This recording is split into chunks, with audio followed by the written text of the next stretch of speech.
Today, I'm going to get to do a review of one of the most sought after releases in 2024, Makers Mark Cellar Aged. Let's get into it.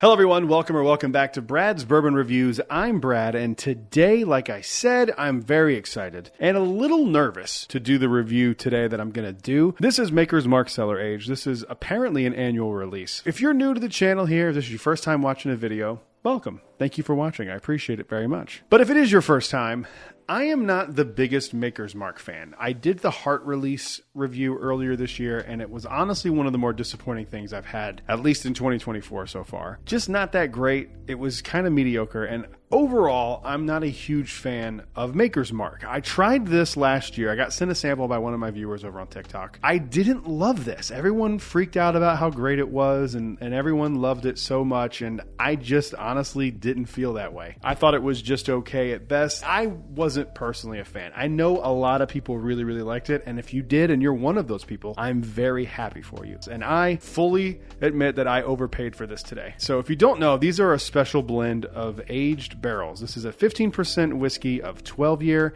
and an 85% whiskey of 13. So it's a blend. This comes in 119.3 proof. That's like right around my favorite proof point. 120 is like perfect. I'm genuinely excited to see if this is any good. So let's go ahead, get this into a Glen, and let's see what we think about it. Yes, this is a special release. Yes, it's a highly allocated bottle. But this release wasn't even on my radar. I walked into a liquor store today, a local one here in Davenport, and they had one on the shelf. They got one in today. And I was like, I gotta have it. I can't leave this on the shelf. Mostly because I never saw one in person of the 2023. And I don't think I would have bought it unless it was like dead on retail. I'm gonna give them another shot. I always talk about giving releases and giving brands and giving bottles second chances. And that's what I'm doing with the 2024 Cellar Aged. We're gonna see if this is any good. I really hope it is. Please, God, be good. But let's give it a nosing and let's see how we feel.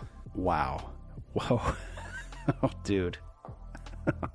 It's like chocolate and stone fruit and oak and a soft wheat note.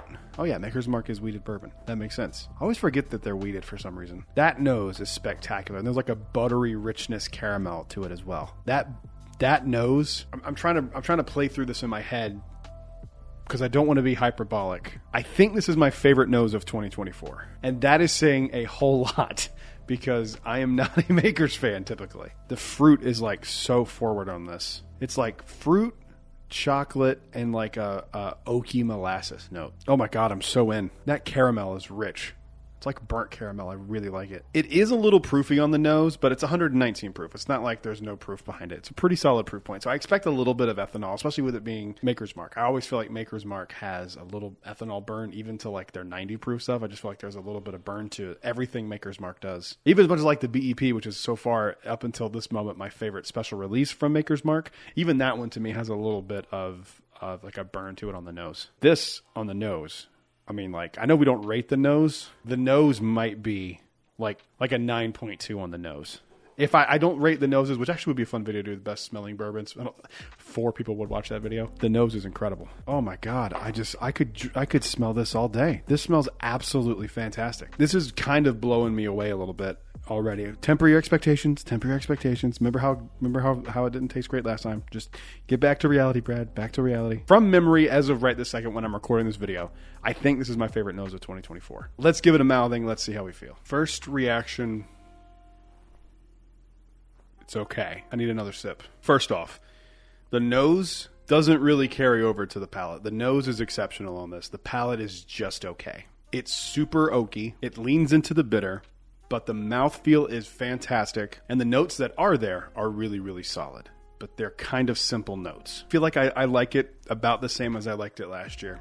That nose is so misleading. God, I hate when that happens. I hate when that happens, man. It's not bad. It is just not what I want out of a special release bourbon. The mouthfeel's fantastic. I just don't think it's as good as it needs to be a allocated special release. I'm not disappointed because like I didn't expect much out of it, but for what it is, like it should be better than this.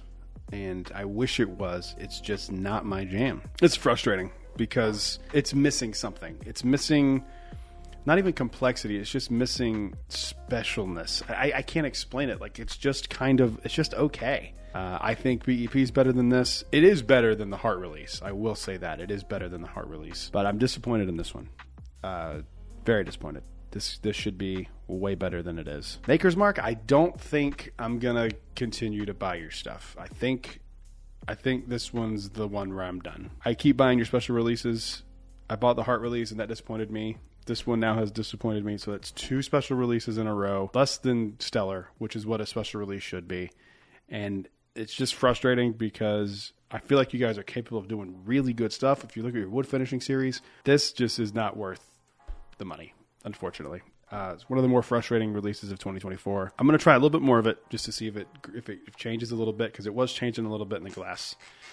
But that's where I stand. It's overly simple bourbon for the price and the age, and disappointed for sure. Disappointed. I wish what was on the nose carried over on the palate, because if that was the case, you would have probably had bourbon of the year, and you just kind of have something that's just okay. So after I gave my first initial thoughts, I let some sit here for about 4 minutes. And while I hate when people say, let it open up, that is a reality. Sometimes bottles you have to have open up for a little bit. And I refuse to believe I disliked it that much the first go around. So I let it sit for a minute, and I'm going to give it another shot and see if it tastes any better after letting some air get to it. So we're going to give another taste on the palate here and see if letting it open up for a little bit makes a difference. Makes a slight difference. A little bit of that juicy fruit note that I get on some Makers Mark stuff is coming through. It's just not what a special release, in my opinion, should be.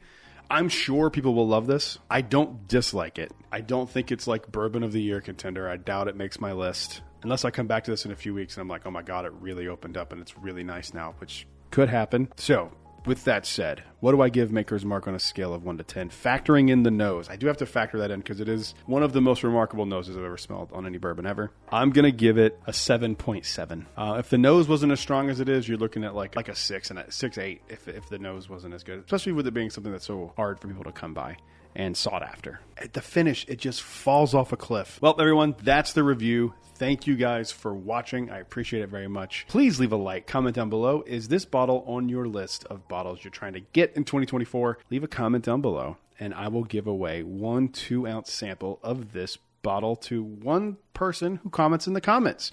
You can be, yay, pick me. It can be, I hate your videos and you suck. That works too. That counts as an entry. That's fine by me. Leave a like while you're down there. If we can hit 2,500 subscribers by the end of 2024 here on YouTube, I'm going to be giving a 3 allocated bottle giveaway. Only way to make sure that you actually can win is by being a subscriber. So please subscribe down below. I will see you guys on the next one. Until then, cheers.